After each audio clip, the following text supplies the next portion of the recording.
2024 সালের জানুয়ারি মাসে জেল থেকে ছাড়া পেলেন এবং শেখ হাসিনার লক্ষ্যবস্তুতে পরিণত হলেন, একেবারে টার্গেট হয়ে গেলেন যে ভারত বিরোধী বা ভারতীয় আধিপত্য বা আগ্রাসন বা সম্প্রসার নীতি যে ভারতের, এই নীতির বিরুদ্ধে আপনি বাংলাদেশের এক প্রান্ত থেকে আরেক প্রান্তে ছুটেছিলেন। তখন কোন কোন ধরনের থ্রেট বা হুমকি, প্রথম তো প্রলোভন, তারপরে তো হুমকি আসা শুরু করলো, কোন কোন ধরনের হুমকি আসলো এবং কিভাবে আপনাকে আসলে হ্যারেস করা হলো, একটু বিস্তারিত বলুন। ভারতীয় পণ্য বর্জনের যে আহ্বানটা করলাম প্রেস ক্লাবে, আমরা একটি বড় সমাবেশের মাধ্যমেই করেছিলাম। আমার কেন জানি মনে হচ্ছে সেদিন পর্যন্ত এর ব্যাপ্তিটা সরকার বা অনুধাবন করতে পারেনি, আমরা কতটুকু যাব সেদিন আমরা বাধা পাইনি। দ্বিতীয় যেই আমরা প্রেস ক্লাবের সামনে থেকেই যে মিছিলটি এবং বিক্ষোভ মিছিল নিয়ে আগাতে চেয়েছিলাম, সেখানেই আমাদেরকে বাধা দেওয়া হলো। পুলিশ থেকে একটি স্বাধীন সার্বভৌম রাষ্ট্রে বাংলাদেশের পুলিশ কিভাবে আপনাকে বলে যে সরকারের বিরুদ্ধে কথা বলা যাবে কিন্তু ভারতের বিরুদ্ধে কোনো কথা বলা যাবে না, সেটা বরদাস্ত করা হবে না, এবং আমাদের ব্যানার কেড়ে নেয়, লাঠি চার্জ করা হয় এবং আমাদেরকে ছত্রভঙ্গ করে দেওয়া হয়। আমরা কিন্তু দমে যাইনি। আমরা লিফলেট, দেওয়াল লিখন, চিকা মাধ্যমে বাংলাদেশের প্রত্যেকটি জেলায় আমরা কর্মসূচি চালিয়ে গেছি। গ্রেফতার হলেন কবে? গ্রেফতার হলাম আমি জুলাই মাসের 22 তারিখে। কিভাবে গ্রেফতার হলেন? জনতার যে আন্দোলন সেদিন, এটা তো ছাত্র জনতার আন্দোলন ছিল, আপনি তো আর আমি হ্যাঁ, ইট ওয়াজ ভেরি রাইটলি সো। আমি সেদিন বাসায় এসছিলাম আমার ফ্যামিলিকে একটু দেখার জন্য বা মেয়েটাকে দেখার জন্য। ঘণ্টাখানেকের বাসায় এসেছিলেন মানে আপনি কি বাসায়? আমি তখন ছিলাম না, না থাকতাম না। আমাদেরকে প্রতিনিয়তই বাসায় পুলিশ যেত এবং যেই হয়রানিটা করা হতো সেই হয়রানি থেকেই আমাদেরকে মানে দূরে থাকার জন্যই কিছুটা আত্মগোপনেই ছিলাম।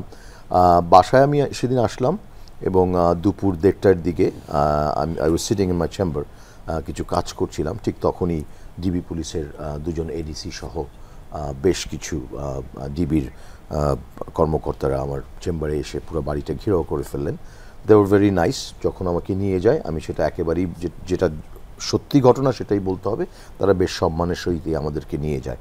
সেখানে আমাকে নিয়ে আমি যখন তাদেরকে জানতে চাইলাম যে আমার গ্রেফতারের কারণটা কী বা আমাকে কেন নিয়ে আসা হয়েছে, গ্রেফতার তারা প্রথমে বলেননি, কেন এখানে নিয়ে আসা হয়েছে সেটার তারা কোনো সদুত্তর দিতে পারলেন না। তারা বললেন যে ডিবি প্রধানের সাথে আমার কথা হবে, তখনই আপনি জানতে পারবেন। আমাকে 2.5 দিন কোর্টে প্রডিউস করা হয়নি, সেখানে আমাকে কোথায় রাখা হলো? ডিবিতেই রাখা হয়েছিল। এই সময়টায় আপনার সাথে কি করা হয়েছিল?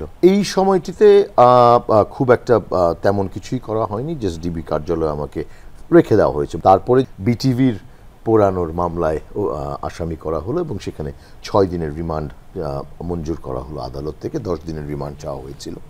এবং সেই থেকেই নিপীড়ন বা নির্যাতন শুরু।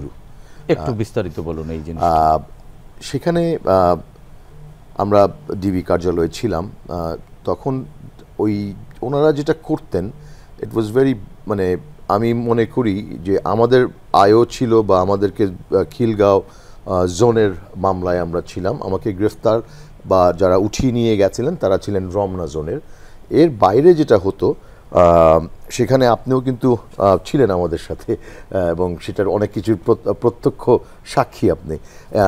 একটি ছোট্ট চিরকুটের নাম লিখে নিয়ে আসা হতো, 2-3 জন নিয়ে আসতেন, তাদের হাতে হ্যান্ডকাফ থাকতো, একটি গামছা থাকতো এবং গামছাটি তারা এইভাবে ঝোলাতে থাকতেন অ্যাজ ইফ তারা খুব আনন্দের সহিত কিছু একটা করতে যাচ্ছেন। এ ধরনের একটা ভয়ঙ্কর একটা গ্যাংস্টার্স এবং একটা পরিস্থিতি মানে একটা সৃষ্টি করতেন আর কি। তো ওনারা এসে তখন সেই নামগুলো ডাকলে আমাদেরকে সেল থেকে বের করা হতো এবং right away after getting out of the cell যেটা হতো যে হাত হ্যান্ডকাফটা পেছনে মোড়া করে ওই আপনার গামছা দিয়ে চোখ বেঁধে দেওয়া হতো। তারপরে যেই কাচের যে দরজাটা আছে সেটার বাইরে নিয়েই কিন্তু তারা জম টুপিটা পরিয়ে দিত, যেটা ভেতরের যারা ছিলেন তারা কিন্তু সেটা দেখতেন না। সেইভাবে নিয়ে তারা কখনো হয়তো বা আমরা কিছুটা অনুমান করতে পারতাম, বেশ টাইটলি ব্লাইন্ড ফোল্ড করা হতো, সেখান থেকে আমাদেরকে বিভিন্ন তলায় নিয়ে যাওয়া হতো। সেটা কিভাবে ডিবি বুঝতাম, কার্যালয়। ডিবি কার্যালয়, সেটা বুঝতাম অনেক সময় হয়তোবা আপনার লিফটটা কত দূর উঠছে, কয় তলায় যে থামছে, কিছুটা আন্দাজ বা অনুমান নির্ভর সেখানে যেহেতু নিয়ে যাওয়া লিফটে হতো। চলাফেরার অভ্যাস আছে। জি, তো সেইভাবে বোঝার পরে তারপরে আপনাকে বসানো হতো। বসানোর পরে আপনাকে কিছু খুব অসম্মানজনক কিংবা এমন কিছু প্রশ্ন করা হবে যেটার উত্তর আপনাকে যদি দিতে হয় সেটা দায় স্বীকার করে নিয়েই দিতে নিয়ে হবে। করতে হবে, অথবা আপনি কথা বলবেন না।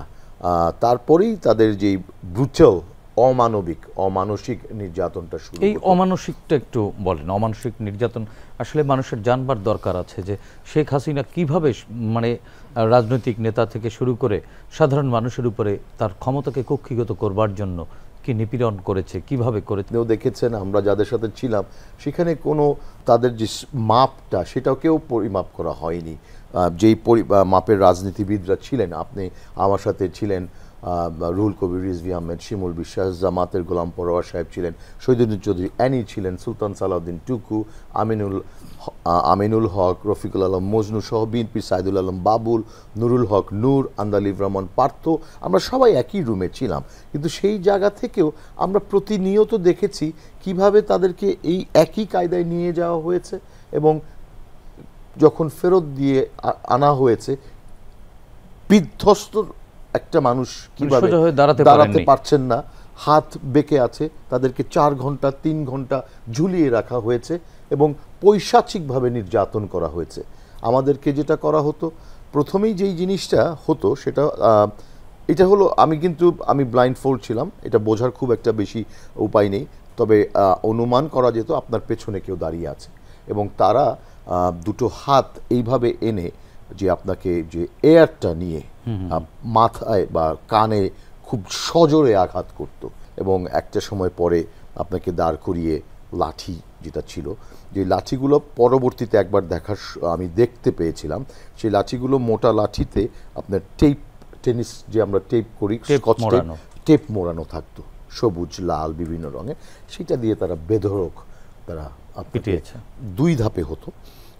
সেটা 2 ধাপে হতো বলতে আপনাকে 15 minute non stop they would beat you up, তারপরে কিছুক্ষণ আপনাকে বিরতি 40 মিনিট 30-40 মিনিটের বিরতি, তারপরের ধাপটা আর একটু কম, তখন হয়তো আবার 10 থেকে 12 মিনিট 10-12 মিনিট, এবং এরপরে ঘন্টা খানেকের মতো আপনাকে রেখে দিত, সো দ্যাট আপনি হাঁটার মতো একটা অবস্থায় আসেন, কারণ আপনাকে তো আবারও মানে অনেকেই তো সেন্সলেস হয়ে যেত। হ্যাঁ, আবার সেন্স ফেরবার জন্য তারা একটু সময় নিত, একটা ওই জায়গাটায় তারা সময়টা নিতেন, এবং তারা আমাদেরকে আবারও আমাদের সেলে দিয়ে যেতেন, এবং এইভাবে পালাক্রমে প্রায় প্রত্যেককেই দিনে একবার দুইবার একবার যারা গেছেন তারা সৌভাগ্যবান, বেশিরভাগই তিনবারও হয়েছে। হ্যাঁ, 2-3বারও হয়েছে, এবং 3 থেকে 4 ঘন্টা। সেটা একটা মানে এখানে তো ইন্টারোগেশন ছিল না, না, সিম্পল টর্চার।